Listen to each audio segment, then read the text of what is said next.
to your Daily 5 for Tuesday, September 5th, 2023. Like a lot of people, I would guess, I grew up with or people of my age, I should say, so 40s or so, probably grew up with at the time, worldwide sensation of the Teenage Mutant Ninja Turtles. And also the Turtles were, as far as I can remember, some of the first things I drew when I was younger and kind of realizing that I could draw things and had a love for art. And so I remember drawing the Turtles all the time in all different, notebooks. I mean, many times in classes where I got in trouble, that type of thing.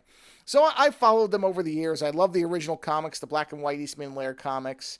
I remember watching the cartoon, of course, like most people. The movies, I like the first one. The rest are, just more of a celebration of prosthetics and animatronics than they are good movies.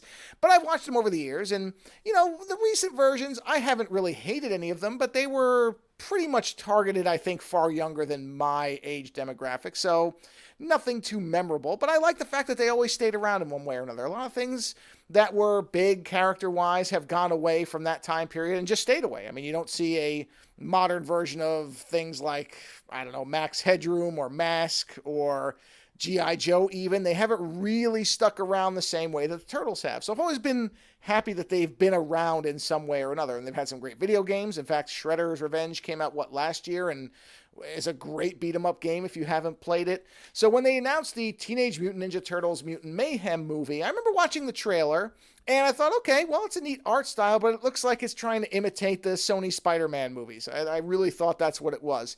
And I assumed it was going to be aimed younger than I would be interested in. So I looked at it and I thought, it's neat looking, but I probably won't watch it.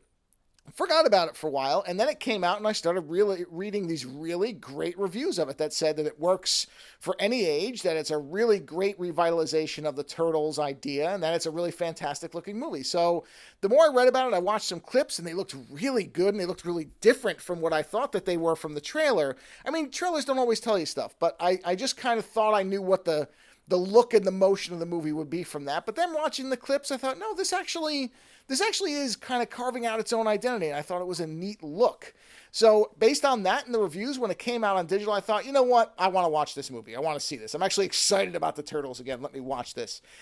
And man, it is a fantastic film. I actually called Lando after I watched it, and I said, I think your kids are going to like this better than the Spider-Man Spider-Verse movies, because it works really, really well. And it's just a dynamite movie. That's all I can really say about it. So I'm not going to give you anything here that most reviews already haven't. I think it's a sensational Turtles movie. Probably the best one up there with the first live action one in terms of, the Turtles outside of the comic books, which I still think the original black and white comics are so good that I would tell anybody to read them. They really are fantastic comics.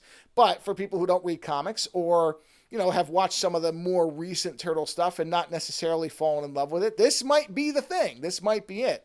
And I'm speaking probably more to older audiences. Younger audiences have probably accepted, because I know that there was one cartoon that came out fairly recently that was pretty well received. I think that was aimed at kids. And that's fine. I don't need all the stuff for all different properties to be aimed at me. I'm just saying that for anybody like me who's maybe skimmed over the recent Turtle stuff and gone, oh yeah, well, it's good that it's around, but it's not really for me.